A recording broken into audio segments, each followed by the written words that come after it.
بسم اللہ الرحمن الرحیم۔ السلام علیکم۔ آج کی ہماری کہانی جو ہے وہ صرف ایک کہانی نہیں ہے، بلکہ کہانی نہیں ہے، ایک حقیقت ہے جسے آپ سنیں گے تو یقین کریں آپ کی آنکھوں میں آنسو آ جائیں گے۔ اس کہانی میں ایک بہت بڑا لیسن ہے۔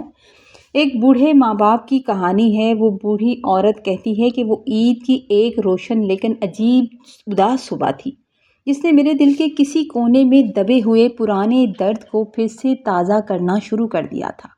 باورچی خانے میں رکھی سیاہ پرانی پتیلی میں سفید سویاں ابل رہی تھی اور ان کی بھینی سی خوشبو پورے دالان میں پھیل کر ماحول کو زیادہ بوجھل بنا رہی تھی۔ میرے شوہر رشید اپنے بوڑھے اور کانپتے ہاتھوں سے نلکے کے قریب بیٹھے ہوئے تھے اور بیٹھ کر مٹی سے اٹی ہوئی پلیٹیں دھو رہے تھے۔ ان کی جھکی ہوئی کمر، سر کے چاندی جیسے بال اور چہرے پر پھیلی ہوئی تھکن دیکھ کر میرا دل اندر تک کانپ اٹھا تھا۔ کچھ ہی دیر پہلے میری بڑی بیٹی کا فون آیا تھا جو بار بار ہماری صحت کے بارے میں پوچھ رہی تھی۔ نہ جانے اس نے کتنی بار فون کیا تھا اور محبت بھرے لہجے میں کہہ رہی تھی، اماں آپ ذرا پریشان نہ ہونا، میں دوپہر کا کھانا خود ہی بنا کر بھیج دوں گی، بس آپ دونوں میاں بیوی سویاں ابال کر کھا لینا۔ ابھی میں سویاں ابلتے ہوئے پانی میں ڈال رہی تھی کہ میری چھوٹی بیٹی کا فون آ گیا۔ چھوٹی بیٹی کا فون آیا اور اس کی آواز میں بھی وہی پرانی بے چینی اور تڑپ تھی، اور اسے بھی ہم دونوں میاں بیوی کی بڑی فکر ہو رہی تھی۔ کہنے لگی، اماں مجھے صبح سے بالکل سکون نہیں آ رہا، دھیان بار بار آپ دونوں کے بارے میں جا رہا ہے، دل سوچ سوچ کر گھبرا رہا ہے کہ میرے ماں باپ اکیلے عید منا رہے ہیں اور 2 بیٹوں کے ہوتے ہوئے بھی۔ بیٹیوں کی یہ بات سن کر اور اپنے شوہر کو اس عمر میں یوں محنت کرتے دیکھ کر، میرے ساتھ کام کرتے دیکھ کر میرے ہاتھ خود بخود کانپنے لگے تھے، لیکن میں نے دیکھا کہ رشید نے فوراً اپنے ہاتھ میں پکڑے ہوئے میلے سے رومال سے بڑی صفائی کے ساتھ اپنی آنکھوں کے کنارے صاف کیے تھے، کیونکہ وہ بیٹی کی آواز سن رہا تھا۔ اس لیے اس نے آنکھیں صاف کر لی کہ میں اس کے بہتے ہوئے آنسو نہ دیکھ سکوں اور اس کا بھرم قائم رہے کہ مرد روتے نہیں ہیں۔ ہماری کل 4 اولادیں تھیں، جن میں 2 بیٹیاں اور 2 بیٹے شامل تھے، لیکن میرے شوہر کا دل ہمیشہ بیٹوں کے لیے ایک الگ ہی سے دھڑکتا تھا۔ اسے بیٹیوں کے پیدا ہونے پر اتنی خوشی نہیں ہوئی تھی جتنی خوشی کا اظہار اس نے بیٹوں کے پیدا ہونے پر کیا تھا۔ جب میری پہلی بیٹی اس دنیا میں آئی تھی تو مجھے آج بھی اچھے سے یاد ہے کہ رشید نے خوشی منانے کی بجائے منہ دوسری طرف پھیر لیا تھا۔ بچی کو بس ذرا سا دیکھا تھا، کوئی خوشی کا اظہار نہیں کیا تھا، کافی دیر تک مجھ سے سیدھے منہ بات نہیں کی تھی۔ ان کا ماننا تھا کہ گھر کی پہلی اولاد ہمیشہ بیٹا ہونا چاہیے، کیونکہ ان کے نزدیک بیٹا باپ کا بازو بنتا ہے اور جیسے ہی باپ کے ساتھ ساتھ بڑا ہو جاتا ہے وہ بڑھاپے کی لاٹھی بن کر باپ کو سہارا دیتا ہے۔ پھر جب کچھ سالوں بعد اللہ نے ہمیں دوسری بیٹی سے نوازا تو ان کے غصے کی کوئی انتہا نہ رہی۔ کئی دنوں تک گھر میں ایک سرد سی خاموشی چھائی رہی۔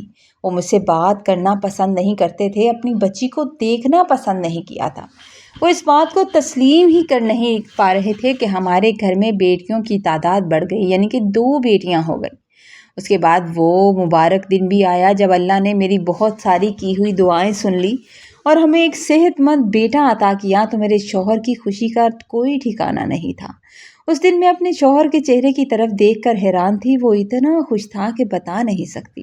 اس نے پورے محلے میں مٹھائی بانٹی اور جب چوتھی بار بھی ہمارے ہاں بیٹے کی ولادت ہوئی تو انہوں نے اپنی حیثیت سے بڑھ کر پیسے جوڑ کر مجھے سونے کی ایک خوبصورت انگوٹھی تحفے میں لا کر دی تھی کہ میں نے اسے دوسرا بیٹا پیدا کر کے دیا تھا۔ وہ ہمیشہ فخر سے یہی کہتے تھے کہ دیکھنا یہ دونوں بیٹے کل کو ہمارا نام روشن کریں گے اور ہمارے بڑھاپے کا سب سے مضبوط اور طاقتور سہارا بنیں گے، میری لاٹھی بنیں گے بڑھاپے میں۔ اور میری بیٹیاں تو رخصت ہو کر کسی کے گھر کی رونق بن جائیں گی اور یہاں سے اپنے حصے کا جہیز لے کر چلی جائیں گی۔ رشید نے اپنی جوانی، اپنی صحت، اپنی زندگی کا ہر ایک لمحہ انہی 2 بیٹوں کی پرورش، ان کے روشن مستقبل کے لیے قربان کر دیا تھا۔ وہ صبح ہوتے ہی گھر سے نکل جاتے، سارا دن ایک سرکاری دفتر میں سخت محنت سے نوکری کرتے اور جب شام ڈھل جاتی تو آرام کرنے کی بجائے ایک کپڑے کی دکان پر پارٹ ٹائم کام کے لیے چلے جایا کرتے تھے۔ کئی بار سردیوں کی راتوں میں جب وہ گھر آتے تو میں نے ان کے پاؤں میں چھالے اور سوجن تک دیکھی تھی۔ ان کے چہرے سے صاف ظاہر ہوتا تھا کہ اندر سے وہ پوری طرح ٹوٹ چکے ہیں، لیکن اس کے باوجود وہ مسکرا کر یہی کہتے تھے کہ کوثر، مجھے اور زیادہ محنت کرنے دو، مجھے اپنے بیٹوں کے لیے اور محنت کرنے دو کہ میرے بیٹوں کو وہ تمام مشقتیں، وہ ذلتیں نہ دیکھنی پڑیں جو ان کے باپ نے جھیلی ہیں۔ جتنی محنت ان کے باپ نے کی ہے میرے بچوں کو نہ کرنی پڑے۔ میرا بڑا بیٹا فرحان اور چھوٹا بیٹا عدنان ہی ان کی کل کائنات اور ان کا اصل غرور تھے۔ میں نے کبھی بھی اپنے شوہر کو بیٹیوں کے سر پر پیار سے ہاتھ رکھتے ہوئے نہیں دیکھا تھا، بلکہ بیٹوں کے وہ بے انتہا لاڈ اٹھاتے تھے۔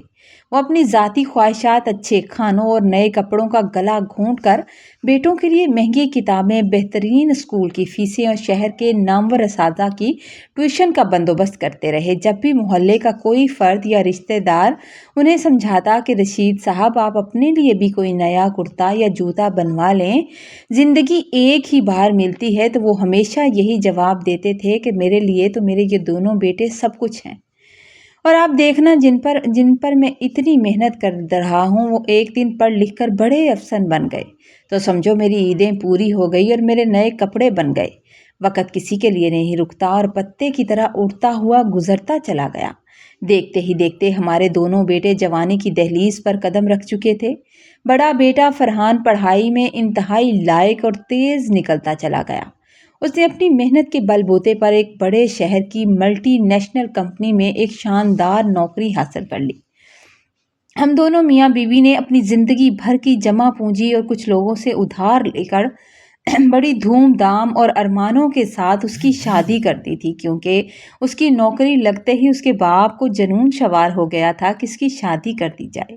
ہم نے یہ سوچا تھا کہ اب ہمارے گھر میں ایک اور رونق آ جائے گی، لیکن ہماری یہ خوشی بہت زیادہ طویل ثابت نہ ہو سکی، کیونکہ شادی کے کچھ ہی عرصے کے اندر بہو کو ہمارا یہ پرانا گاؤں اور سادہ سا ماحول بالکل راس نہیں آیا۔ اسے پسند نہیں آتا تھا گاؤں کا ماحول۔ وہ شہر کی اونچی عمارتوں، فیشن اور ماڈرن زندگی کی عادی تھی اور وہ یہاں رہ نہیں پا رہی تھی، اس لیے اسے گاؤں کی یہ کچی گلیاں اور ہمارے ساتھ رہنا ایک بوجھ لگنے لگا تھا۔ وہ ہر وقت فرحان کے کان بھرتی رہتی اور اسے شہر منتقل ہونے کے لیے اکساتی رہتی تھی۔ اسے لگتا تھا کہ یہاں ساری سہولتیں نہیں ملتی، جبکہ دوسری طرف ہمارا چھوٹا بیٹا عدنان اپنی پڑھائی مکمل کرنے کے بعد بہترین مستقبل کی تلاش میں دبئی چلا گیا۔ اسے شروع سے ہی شوق تھا کہ وہ باہر جائے اور ڈھیر سارا پیسہ کمائے۔ رشید کو تو یہی لگتا تھا کہ اب ہمارے دن پھر گئے، ہمارا خواب سچ ہونے والا ہے۔ ایک بیٹا اتنی بڑی پوسٹ پر فائز ہو گیا اور دوسرا دبئی چلا گیا، لیکن وہ اس حقیقت سے بالکل بے خبر تھے کہ جن بیٹوں کو انہوں نے اپنا بازو سمجھ کر سینے سے لگایا تھا، وہ دھیرے دھیرے ہمارے جسم اور دل دونوں سے بہت دور ہوتے جا رہے تھے۔ اب ہمارے گھر کی رونقیں، امیدیں صرف اور صرف شہر میں بیٹھے ہمارے بیٹے فرحان اور دبئی میں موجود ہمارے چھوٹے بیٹے عدنان کے خطوط اور کبھی کبھار آنے والے فون سے جڑی ہوتی تھی۔ بڑے بیٹے فرحان نے اپنی بیوی کو لیا اور بچوں کی پڑھائی کا بہانہ بنا کر وہ شہر شفٹ ہو گیا۔ میرے شوہر رشید اب پہلے سے زیادہ خاموش رہنے لگے تھے۔ ان کے کاندھوں کا جھکاؤ اور بڑھنے لگ گیا تھا۔ اب پیسے کی کمی نہیں رہی تھی، مگر جب بھی بیٹوں کا ذکر آتا ان کی بجھتی ہوئی آنکھوں میں ایک عجیب سا جھوٹا چمکتا ہوا غرور نظر آتا تھا۔ وہ اکثر رات کو سونے سے پہلے مجھ سے کہا کرتے تھے کہ کوثر، دیکھنا، جب فرحان کا بیٹا بڑا ہوگا تو ہم اسے اپنے پاس بلا لیں گے۔ ہمارے بیٹے تو اتنے لائق نہیں ہیں کہ وہ ہمیں کسی چیز کی کمی نہیں ہونے دیں گے، لیکن یہ نہیں جانتے کہ وقت کتنی تیزی سے اپنے رنگ بدل رہا ہے، اور جس شہر کی رنگینیوں کو وہ ہمارے مستقبل کی ضمانت سمجھ رہے تھے، وہی شہر آہستہ آہستہ ہمارے بیٹوں کو ہم سے چھین رہا تھا۔ میرا بڑا بیٹا تقریباً شہر کا ہو کر رہ گیا۔ فرحان کی شادی کو چند ہی سال گزرے تھے کہ اس کی بیوی نے شہر میں مستقل طور پر بسنے کے لیے اصرار کرنا شروع کر دیا، اور وہ کہتی تھی کہ گاؤں کے اس ٹوٹے پھوٹے گھر میں رہنے سے بچوں کی صحت خراب ہوتی ہے۔ اسے لگتا تھا کہ گاؤں کا ماحول بھی آلودہ ہے، بچوں کی صحت خراب ہوتی ہے اور یہاں بچوں کا کوئی مستقبل نہیں ہے۔ فرحان شروع میں تو ہماری محبت اور اپنے باپ کی بوڑھی آنکھوں کا واسطہ دے کر اسے ٹالتا رہا، اسے بتاتا رہا کہ میرا چھوٹا بھائی باہر ہے اور یہ گھر میری ذمہ داری ہے اور میرے ماں باپ نے میرے لیے بڑی محنت کی ہے۔ لیکن روز روز کے جھگڑوں اور بیوی کے تانے سن سن کر آخر وہ بھی اندر سے ٹوٹ گیا، اور ایک دن اس کا فون آیا کہ ابا، اب ہم نے یہیں شہر میں ایک بڑا گھر لینے کا فیصلہ کر لیا ہے، آپ دونوں کو بھی یہیں ہمارے پاس آ جانا چاہیے تاکہ ہم سکون سے رہ سکیں۔ کیونکہ میری بیوی شروع سے اس شہر میں رہنے کی عادی ہے تو میں نے شہر میں گھر دیکھ لیا ہے۔ رشید کو تو جیسے آسمان سے زمین پر گرا دیا گیا تھا۔ وہ جو ہمیشہ اپنے گاؤں کی مٹی اور اپنی حویلی پر فخر کیا کرتے تھے اور اپنے بیٹوں کو اپنا بازو کہا کرتے تھے، وہ اپنے بیٹے کے اس فیصلے پر اندر تک ہل کر رہ گئے تھے۔ دونوں بیٹیوں کے اس نے فرض ادا کر دیے، لیکن جب فرحان نے اصرار کیا اور کہا کہ ابا، آپ دونوں کے حد سوا ہمارا کوئی نہیں ہے، آپ دونوں شہر آ جائیں، تو رشید نے دل پر پتھر رکھ کر شہر جانے کی حامی بھر لی اور مجھے بھی منانے لگا۔ جب ہم نے اپنا پرانا گاؤں چھوڑا تو وہ منظر میری آنکھوں سے کبھی نہیں اترتا۔ محلے کے پرانے لوگوں نے ہمیں رخصت کرتے ہوئے کہا تھا کہ رشید بھائی، اپنے بیٹوں کے مان میں اتنے بھی نہ بہہ جاؤ کہ اپنی اصل کو بھول جاؤ۔ تم اتنا بڑا گھر، اپنا سب کچھ یہاں چھوڑ کر جا رہے ہو۔ لیکن اس وقت میرے شوہر کی آنکھوں میں صرف اور صرف اپنے بیٹے کی محبت کا پردہ پڑا ہوا تھا۔ وہ کسی کی بات سننے کو بالکل تیار نہیں تھے۔ جب ہم شہر پہنچے تو فرحان کا نیا گھر بہت بڑا اور پرشکوہ تھا۔ ہر طرف مہنگے صوفے، چمکتے ماربل کے فرش اور اے سی کی ٹھنڈی ہوائیں تھیں، اور اس بات کا غرور بھی تھا۔ لیکن اس بڑے گھر میں ہمارے لیے نہ تو کوئی کھل کر بات کرنے والا تھا اور نہ ہی کوئی محبت کی ٹھنڈی چھاؤں تھی۔ بہو کا رویہ پہلے دن سے سرد اور بے نیاز ہو چکا تھا۔ وہ صبح اٹھ کر اپنے بچوں کو تیار کرنے اور فرحان کو آفس بھیجنے میں مصروف رہتی تھی۔ نہ وہ ہم سے بات کرتی تھی، نہ ہمارے پاس بیٹھتی تھی، اور بیٹا تو اتنا مصروف تھا کہ اسے ٹائم ہی نہیں ملتا تھا۔ ہم دونوں میاں بیوی اس بڑے سے گھر میں ایک کونے میں پڑے رہتے، گاؤں کی کھلی ہوا اور دھوپ کے عادی جسم اس بند کمرے اور اے سی کی ٹھنڈک کو برداشت نہ کر سکے۔ کچھ ہی دن گزرے اور رشید کو سانس کی تکلیف شروع ہونے لگی، اور شروع کیا ہونے لگی کہ آہستہ آہستہ بہت بڑھ گئی۔ وہ سارا دن کھانستے رہتے اور راتوں کو گھٹن محسوس کرنے پر چپ چاپ اٹھ کر بیٹھ جایا کرتے تھے اور مجھے ہلاتے اور ہلا کر کہتے تھے کہ مجھے نیند نہیں آ رہی۔ اور جب بھی بہو سے کہتی کہ بیٹی تھوڑا دروازہ کھول دو تاکہ اندر ہوا آ سکے، تو وہ منہ بنا کر کہتی، اماں، باہر کا آلودہ دھواں اور شور بچوں کو بھی بیمار کر دے گا، آپ لوگ کمرے کے اندر ہی آرام کیا کریں تو بہتر ہے۔ فرحان بھی اب دن بھر کے تھکے ہارے دفتر سے آتا تو اس کے پاس ہمارے پاس بیٹھ کر دو میٹھی باتیں کرنے یا ہمارے حال احوال لینے کا ٹائم ہی نہیں ہوتا تھا۔ وہ جب بھی ہمارے پاس بیٹھتا تھا وہ بچوں کی فیسوں اور مہنگائی کا رونا روتا رہتا اور یہ بتاتا کہ اس کے اخراجات بہت زیادہ ہو رہے ہیں۔ کچھ مہینے اس قید جیسی زندگی میں گزارنے کے بعد ایک دن میرے شوہر رشید سے برداشت نہ ہوا۔ انہوں نے رات کے وقت میرے ہاتھ میں اپنا کانپتا ہوا ہاتھ رکھا اور میری طرف دیکھتے ہوئے بھرائی ہوئی آواز میں کہنے لگا کہ کوثر، مجھے اس سونے کے پنجرے سے نکال کر میرے اسی ویران گاؤں میں لے چلو۔ کیا تم میرا ساتھ نہیں دے سکتی کہ ہم وہاں زندگی گزاریں جہاں سانس لینے کے لیے آکسیجن تو ملتی ہے؟ بیٹوں کے اس پرتعیش گھر میں گھٹ گھٹ کر مرنے سے بہتر ہے کہ میں اپنے پرانے گھر کی ٹپکتی چھت کے نیچے اپنی باقی زندگی گزاروں۔ ان کی آنکھوں کے آنسو دیکھ کر میرا کلیجہ منہ کو آ گیا تھا۔ ہم نے اگلے ہی دن بغیر کسی کو بتائے واپس اپنے گاؤں جانے کا فیصلہ کر لیا تھا، کیونکہ اب ہم دونوں کی صحت تقریباً خراب رہنے لگی تھی۔ جب ہم نے فرحان کو بتایا کہ ہم لوگ واپس گاؤں جا رہے ہیں تو اس نے ایک بار بھی ہمیں روکنے کی کوشش بھی نہیں کی۔ اس نے دکھاوے کے لیے یہ بھی نہیں کہا کہ اماں رک جائیں، بلکہ الٹا سکا ایک لمبا سا سانس لیتے ہوئے کہنے لگا، ابا، آپ کا فیصلہ بالکل ٹھیک ہے، آپ کو یہ فیصلہ بہت پہلے کر لینا چاہیے تھا۔ آپ کو گاؤں کی آب و ہوا زیادہ راس آتی ہے۔ میں ہر مہینے آپ کے اکاؤنٹ میں آپ دونوں میاں بیوی کے خرچے کے پیسے سینڈ کر دیا کروں گا، آپ لوگوں کو پریشان ہونے کی ضرورت نہیں ہے۔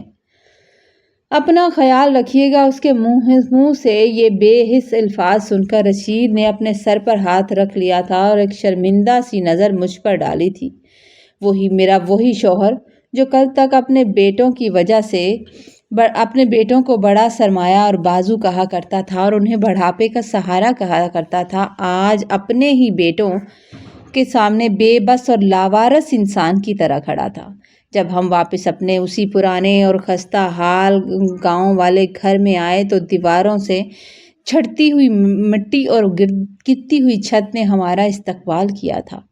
محلے والوں نے تانا زنی کی کہ دیکھو اپنے بیٹوں پر جوانی لٹا دی اور اب بڑھاپے میں ٹھوکریں کھا کر واپس آ گئے ہیں، بیٹوں نے گھر میں نہیں رکھا۔